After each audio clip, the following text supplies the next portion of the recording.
Welcome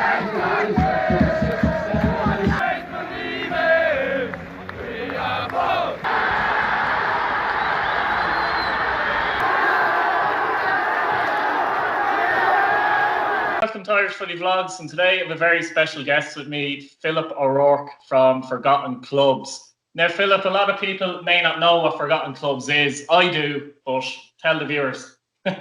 What's up, Keith? Basically, Forgotten Clubs is just a website that we have that covers all the clubs that have gone by the wayside, dissolved, bust, whatever word you want to use. And some of them have come back, some of them haven't. But basically, it tries to create nostalgia with the fans that used to follow these clubs, and some clubs that maybe don't have fans anymore because they were back in the 1920s and stuff like that. Just to kind of get the memories back on of old times and what football used to be like probably before the money hit, really. Yeah, when did you start it? I actually started, it would have been about a year ago. I was writing opinion pieces for a website called theleagueofireland.com. And I just kind of just started writing about, first club I done was Cork Hibs. And then Cork Celtic, who were their rivals. And the editor, Jared there, of the League of Ireland .com website, which is a great little website. He just said that he got a great reaction of it, and he started calling it a series. So I was like, okay, well, let's continue on with this. So, and eventually, then I think that was last April, and then in August I went and decided to set up my own site because what I wanted to do was expand it from not just League of Ireland clubs, but to the UK, European clubs, and American clubs. So I set up my own website, which is forgottenclubs.wordpress.com, and it's gone on from there. So I suppose I went out on my own since August. And why did you start it exactly? Like, what kind of got into your head that I'll go into clubs? Was it because nobody else was doing it? Was that part of the reason as well? Yeah, I mean, I think that was one that I like to be original in what I do, and there's an awful lot of blogs and stuff like football. You know yourself, people like to have an opinion about football, and unless you've actually played the highest level of the game, nobody's really going to listen to you. To be fair, so I kind of looked at this and saw, well, nobody's really kind of cornered the market, if you like, on these type of clubs. And plus, what I want to do is put a spin on it and add the fans in and get fans involved as well. Because as much as I like talking myself, it's better off if the fans give their views and stuff like that. The other reason as well is I used to follow Sport and Fingal, which, as we know, is a forgotten club in League of Ireland. So they kind of were a bit of a catalyst as well. And who do you follow now? Well, like yourself there, I follow Pat's, St. Pat's. A bit of an accident, really. I was reporting for Extra Time about 10 years ago, I'd say. And I used to always go to, I reported at other grounds, but Richmond Park was the Inchicore was a place where I used to go all the time, and I just got comfortable there. And just basically then, from then on, I just followed Pat's. I suppose I just like the ground. I like the players that played there, Keith Fahey being one of them. And yeah, I just kind of just got into it. I mean, I'm from the north side, so it's kind of a strange one. The closest club to me, the closest club to me probably would have been Shells or Bows. But and I did I have gone to a few of their games, but I don't know. I suppose you know yourself. You just kind of clubs kind of suit you, and that's basically how it happens. Yeah, Richmond Park is just one of those grounds, I think. I don't know what it was. The first time I went, I thought, I don't know, has this effect on you, doesn't it? I don't know what it is. It's hard to explain. But it's cozy or something. I don't know what it is, but it reels you in a bit, Richmond Park, doesn't it? Yeah, it's one of those weird grounds because, and I've actually brought mates to it that didn't even know it's there. You wouldn't know it's there because it's behind houses. It looks like a back garden, and it kind of is a back garden in many ways. And it's down the slope. It's in the kind of like little kind of hill. Yeah, I don't know. It's just something about it. Unfortunately, the shed is gone now as well. So, yeah, so that would be a big disappointment because I often like not. I was only actually in the shed end once, and that was as a Spartan, sorry, twice as a Spartan Fingal fan. But I always enjoyed looking at the shed end at the away fans in there because you know you can get a great atmosphere just in there. The sound and stuff bouncing off the roof. But yeah, so that's sad. But I suppose modern times we've moved on really. Yeah, coming back to forgotten clubs, did you say you started on your own? Yeah, I started on my own. Obviously with the help of Jared there, at the League of Ireland. .com, but eventually I started on my own last August, and then quickly built up a team. Coleman Stanley joined me. He probably joined me around August September. He was doing a piece on Ferguson's Athletic. He was doing for extratime.ie, and he actually got in contact with Gerald and myself and asked, was it all right to do, because he thought maybe he was stepping on toes. And of course, like, I mean, I hadn't anything copyrighted or anything like that. And actually, I didn't have the my site up and running, but when I had my site up and running, I had my idea that I'd ask Coleman because his piece was so good and he had the knowledge and the interest in history. So I asked him to come on board, and he has. He's helped build the site. He just finished recording the second episode of the podcast. Um, he's done all that. He's written a few other pieces. One on Cork Bohemians. He's working on one on Brideville. And he obviously done the one on IRT Celtics, the American club that he worked on. So he was the second man that I got in. And then I put it out there on Twitter just to get more of a team, because two heads are better than one, or many heads are better than one, in my opinion. And lads from the UK, so people like Jeff Webb, who's a bit of a Scottish expert. If you want to know anything about Scottish football, he'll tell you. Low leagues, high leagues, anything like that. Then we have Michael Brown, who's working on a few pieces in the UK. Alex Scott, who has his own little website called The Climbing the Ladder. Sorry, it's like a blog which does non-league football and stuff like that. It's a great little site, and I actually spotted that on Twitter. So asked him to come on board, so he'll be doing a few pieces soon enough. Graham Farrell, he done a piece on Reds United there. He's actually living over in Scotland, but he is Irish. He's actually a Pats fan as well. Donald, he's working on a few pieces for me as well. Donald Croney, I think the second name is, if I mispronounced that, sorry Donald. And Philip Flanagan, he done the LA Aztecs piece just there, so he's going to be covering a lot of the American clubs. So yeah, we built up a really good team there, and we're looking maybe to add one or two more, because we want to cover all aspects. So maybe try to get somebody in that knows about South American football, maybe even Oceanic, the Australian side, African, women's football. We're trying to cover everything. And I built up the site. I've made changes to the site to have little drop downs for all these leagues. So at the moment we have Scottish, Irish, English, European. At the moment, I'm doing a piece on a Hungarian club. They actually just messaged me there. BAK Budapest. So I'm going to cover them. That's going to be coming up shortly, probably in the next day or two. I got the interviews and all from the president and stuff like that. And that's one of the best things about Forgotten Clubs, is interviewing people like this. Like even Philip Flanagan there. He got an interview with the former owner of LA Aztecs. Not Elton John, the other one. And yeah, it's been quite a journey. In the last 6-7 months really, since August.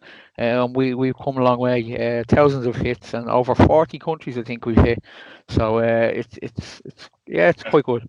I think I remember even starting out with just Irish clubs when I spoke to you before, and just listening to you there, like, to have expanded that quickly in a short space of time is unbelievable. But the thing with the forgotten clubs as well, there's so many clubs all over the world, literally, that are forgotten, so to speak. And what you're doing is you're bringing that nostalgia back to people, and it's a history lesson in many ways as well. Not just a football lesson. So you're kind of bringing that aspect into it as well, and you're making sure these clubs, ironically, are not forgotten. That's one of the things you're doing there. Yeah, we get that a lot. So when we say Forgotten Clubs present, say for example, I covered Chester, Chester City, or Aldershot, and we say Forgotten Club, and we got a few comments. Oh, we're not a Forgotten Club because they are actually back. They're Phoenix clubs basically. The fans know on them and stuff, but Which it's not. is that what it is? Some of the clubs have changed name and that kind of thing, or Well, yeah, yeah, they might just change it like to United or FC. Like Chester City used to be Chester City, and now they're Chester FC, or it's one way or the other. Yeah, they add like an FC or United to it. But yeah, some people think that it's like literally means forgotten clubs. It doesn't really. Although in saying that, there is a few clubs that people wouldn't have remembered, like Brooklyn FC back in the 1920s. Not a lot of people knew about them. Shelburne United. Shells fans didn't actually know they existed. They were back in the 1920s. I'm sure there's probably other clubs that people never heard of. Reds United, which was basically just the Shells fans. And there is other clubs that we will be covering that people probably will be like, well, we never knew they played League of Ireland, and probably around the world. So some are forgotten, some aren't. But the Forgotten Club's name, it's just a name basically. It's just a kind of eye-catching name. you have a website, obviously, which is Forgotten Clubs. I put it in the link in the description. Was it again, Forgotten Clubs? ForgottenClubs.wordpress.com. WordPress.com. Put in the description anyway. And you have, yeah, the podcast. I listened to the podcast last night, and he was speaking about Cork Celtic and that, and George Best and that kind of thing as well. It's very interesting. That was the second podcast of that series, was it? Yeah, we started it back in December, me and Coleman, and we actually were using UCD Belfield FM. They had given us their radio station to do it, so we done a draft run, and then we done the first episode back in December. Then unfortunately, I actually got sick. I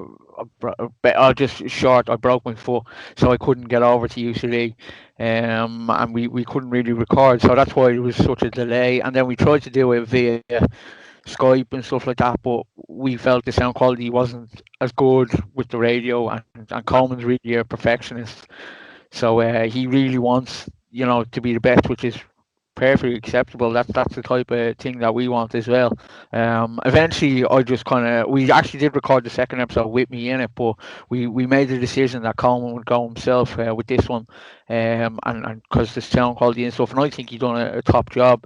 What we might do is Coleman might do a third one, or I might actually do a third one, and I'll be on my own and I'll talk about two clubs or something like that, and we put out a question for the fans. We might get one of the other lads to do it and send it to us, and we put it up on Spotify or SoundCloud or one of our channels, and we might go with that until we're able to, obviously with this lockdown and stuff like that, until we're able to use UCD's radio station again, which mightn't be for quite a while because they obviously don't want a lot of people, as you know, the kind of social distancing and stuff like that. So we might have to do it that way, but look, if that's the way we have to do it, that's the way we have to do it. I mean, we'll adapt like everybody else. Our bread and butter is the blog or the website. We have other plans as well. We're actually looking to publish a book on forgotten clubs. Starting off with the Irish clubs, I've been in touch with Brian Kennedy, the author of Follow the Floodlights. He's been giving me tips and stuff like that. So he's been a kind of mentor, telling me how to go about it and how to publish it and stuff like that. I have the interviews kind of lined up, but of course in lockdown at the moment we can't.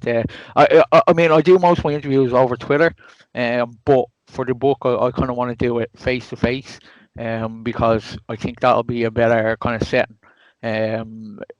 You can get the emotion of a person as well from actually face to face, that kind of thing as well. But that book, yeah, that sounds very interesting. That book, a lot of people love their old Irish stories, etc. Because they're stories as well when you think about it. When you're looking back at clubs, and every club, as you say, or as I said before, tells a story as well.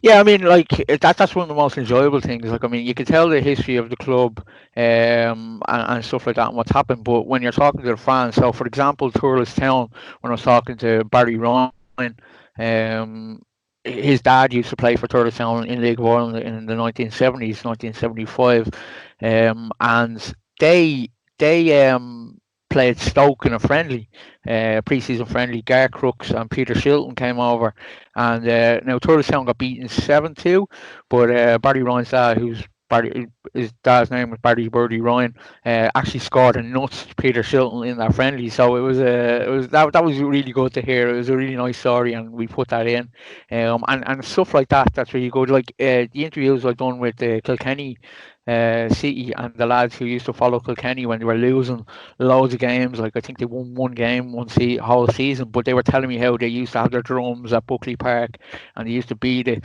And they had their pal. Who used to actually have the drums? I can't remember his name off by heart, but it was. And at the end of the season, the Kilkenny players signed the jersey and gave it to him. It was stuff like that. It's stuff like that that you're kind of going. It puts a smile on your face. As I said, it's interesting to know about the club and stuff like that, but it's the little stories like that that nobody would know, only them people, and that's we kind of give the platform for the fans to tell the stories. I know myself what it's like because Spartan Fingal, I used to travel around when I was 19. Experience there as well, so I suppose that helps you in a way as well. Like when you're doing these, you've obviously done for Sporting Fingals, going to go something. Were they one of the first clubs you kind of researched? You would have known a lot of them, but they were. I actually wanted to leave them till last, but it came to a stage where about. I think they were the 15th club we've done. So we've done 16 Irish clubs so far, and they were the 14th club. I got the itch to do it. Now I could have interviewed loads of people. I mean, I had as I said, I went around with my mates, but I decided to kind of give myself the platform. Now when we're doing the book, I'll probably will interview other people. I mean, there's Conan Byrne lives around the corner from me. I could easily interview him. Like and as you know, he's Mr. Spartan Fingal. So it's for you as well. Liam Buckley was manager, wasn't he? Yeah, don't get me. I have a bit of a thing against Buckley because of the whole Fingal thing. I kind of blame him for it. That up in the book, will it? I don't know. We try to keep it positive. In forgotten clubs. That's kind of what we do. Even though these clubs have dissolved and gone bust, we turn a negative into a positive. So I kind of keep all that stuff under wraps. That are, so to speak, there's going to be someone to blame when you look at it, isn't there? Yeah. Like if you look deep into it, but you probably don't want to do that too much. Who's the most interesting, or what's the most interesting forgotten club you've researched thus far, would you say? The most interesting. So I suppose that is a tough question. I mean, I've enjoyed doing a lot of them. The ones that surprised me were, I suppose the smaller clubs like Monaghan, Kildare, Kilkenny. You think when you're putting it out there trying to get a fan of these clubs, I know they're more modern, so it might be easier, but you wouldn't think they'd have many fans. But we got such a huge response, especially from Kildare. Loads of people came forward saying they follow them, we support them, and they had stories and all. So it's kind of strange because they kind of went by the wayside because they couldn't get the fans in, but now suddenly everybody's kind of appearing. The most interesting club, I suppose in regards to research, I think Drumcondra were quite interesting in the fact that they were the first to have floodlights, the first to have a black player playing League of Ireland, the first to win in Europe. They were first to do a lot of things and they were quite a big club. Like I mean, they had a huge rivalry with Rovers back in the day. Yeah. And it's quite strange to see that they've gone by the way. So I actually Drumcondra is still around. I actually remember playing them when I was a schoolboy, and I was never aware that they actually had a League of Ireland club. A lot of Cork clubs as well interested me. Cork Hibs, Cork Celtic. They were huge back in the day. I never even knew about them before I started. Never mind that there's 11 Cork clubs or 10 Cork clubs, depending on how you look at it. But Cork Hibs and Cork Celtic, never knew anything about them until I started this, and they were huge. They were back in the day like Bows and Rovers, the north side, south side, sort of divide. So in that regard, it was interesting to see all the football. You could literally write a book about Cork football in itself. There actually is a book about Cork Hibs. Funny enough, it's huge. I remember going into Eason's and I'd only covered Cork Hibs, 4 forgotten clubs for the League of Ireland. website, and I walked in and coincidentally saw this big book on Cork Caves, and I was like, what are the chances? Like, so it's quite hard to pick. Like, I mean, Thurles Town. I actually went down to Thurles. Huge Gaelic town. Obviously, that's where Gaelic was formed. Yet they had a League of Ireland club, so that throws away the myth that Gaelic stops towns from having, soccer clubs, as you say. Um, I mean, I couldn't pick one. St James's Gate, another one. Basically, the first ever League of Ireland winners and FAI Cup winners. And yeah, people probably wouldn't know that if you ask them. And such a huge name, St James's Gate, with the name and obviously the Guinness brand. And yeah, it wasn't capitalised. Now, I interviewed a former player, Mick Mugan. But unfortunately, I can't give you all the details about the interview where he asked me not to. There's a few. There's a lot of that as well. There's a lot of stories that I could tell, but a lot of people have said, "Look, off the record, we can't." So that's fine. Absolutely. You're seen as trustworthy as well. Like, you don't want to throw away that trust, because that travels round then, doesn't it, as well? If you were to talk to someone else and they say, "Oh, but this fella, you can't tell him much because he's not trustworthy." So you need to keep that part of it as well, don't you? Yeah, of course. Like, as you said, when you're dealing with clubs that have gone bust, there's always somebody to blame, and there's always kind of a dark side of it.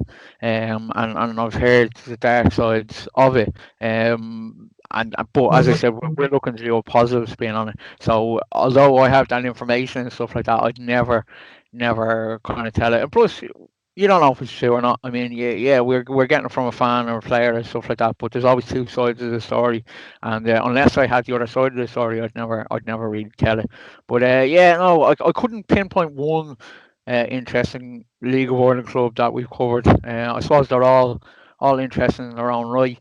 You did it, Yeah. and 11, a Forgotten Clubs 11, if you like, from Ireland players. I've seen that, and you're just looking at some of the players that played for a lot of the clubs. I think you Conan Byrne in there, is that right? No, From Conan missed out. He actually missed out to John Blondie Carroll, who played for Cork Celtic. The Cork lads got behind that, and basically they voted him in. So Conan missed out. Conan probably would have been in it for me. There was already, I think, 4 Sporting Fingal players in there. And anyway, Ronan Finn. Hopkins was there, Salt Hill, Devon, and there's quite a few Galway clubs that have come and gone over the years as well, isn't there? Yeah, we haven't covered any Galway clubs yet, but there is 2. There's Maryview United and Salt Hill Devon. So we will be looking at that. I'm still trying to get fans of these clubs. I have put it out on Twitter a few times and not really got much of a response. But I'm sure I will eventually when we really get down to it. But yeah, they're the 2 clubs from Galway that have folded, but I think they're still around in a kind of a junior club setup. Newcastle West was another club that we covered. I haven't actually mentioned. They were an interesting club as well from Limerick. They're interesting because they actually didn't pull out because of financial reasons. They pulled out because they basically just wanted to be a community club and just didn't feel like being a League One club anymore. They still have a team. And they were quite good. There's actually videos and all on YouTube about their former games. I can't remember what it's called, but I was given the videos and stuff like that, and I watched them over. Uh, loads of video clips that I went through for that piece. But yeah, no, you're dead right. All around the country, there's plenty of clubs. I try to split it. I try to do a Cork club, a Dublin club, another county like say Galway or something club. Obviously, there's a lot of Dublin clubs. There's 11 Cork clubs. But yeah, we're trying to split it. Trying to be fair, and then we throw in the foreign edition clubs like the UK, as I said, the European clubs, the American clubs, Scottish clubs. So yeah, no, we try to vary it from time to time. All I can say, Philip, is that I enjoy them. I enjoy looking at the website. I enjoy reading up about the clubs. So fair play to you. Like, you're doing a great job. Yeah, I mean, as I said, like I wouldn't do it if I didn't enjoy it. It does become a bit, yeah, it does become a bit of a hard work sometimes. you know yourself. Say you put up a bit of content and you're only getting, I don't know, a few views or a few hits or something like that, and you're kind of like, oh, I put all this hard work into it. What's the point? But then you get the days where you get loads of views and you loads of hits and you get the comment, then really nice comments on Twitter, like yourself, what you're saying there, that you enjoy it, and that kind of makes it all worthwhile. Like, I'm not here to become world famous or anything like that. But it is nice to get the comments, the nice comments. We've had a few bad comments as well, I suppose you could say. But the way I see it, Uh, yeah, the way I see it, one lad actually made up a Gmail account, and everything just to slag us off in our comment section. Yeah, the way I see that though is a bit of a kind of compliment because he took the time out to troll us, and it was quite the name that he put in was called Philip O'Retard, which was and the Gmail account was called Philip is a clown at gmail.com, something like that. And we actually sourced it. Do you know where it was from? It was actually from New York. hey, um yeah, so that to me is quite funny. And we were all talking, all me and all the lads were talking and saying, look, this is what's going to happen when you put content out there. You're there to be shot at. But we get way more nicer comments than we do nasty comments, so that's a plus. but it's mad to go to the effort to do something like that. It says a lot about the person. It's actually bizarre. Like, having nothing else to be doing, And sometimes I might get a few dodgy comments in the comments, not necessarily about me, but it might be derogatory towards another club. So I just kind of delete the comments because I don't want it getting into a Yeah, back and forth match, say between a Bowls and a Rovers fan or something. yeah, You and just that don't want it on your channel, like, you know what I mean? But these things happen as well. But I think we'll leave it there, Philip. We're nearly up to 30 minutes. Fair play to you coming on. Really enjoyed the discussion. yeah. And put the link to the channel in the description. And yeah, if someone wants to check out the podcast, how do they do that? Yeah, we have it up on. I actually had to set up a new channel because I forgot the old channel's passwords and all because it was back in December. So we set up a new Spotify and SoundCloud. So give us a follow on that. It's on Spotify. And as I said, SoundCloud. Just Forgotten Clubs. Just search Forgotten Clubs on your Spotify account or SoundCloud, and it should pop up straight away. As I said, we'll be getting out more regular episodes on that podcast now that we're kind of finally set up and we have a way to go at it. And yeah, as I said, we'll have loads more stories coming up on the website. And yeah, just check out our Twitter feed for other stuff as well that we're planning with it. There's a lot to expand on. Of course, Instagram as well. Forgotten Clubs, lads, on Instagram. Just type that in, you'll find it. Right, Philip, thanks very much for coming on. I'll chat to you soon, all right? No problem, Keith. Cheers.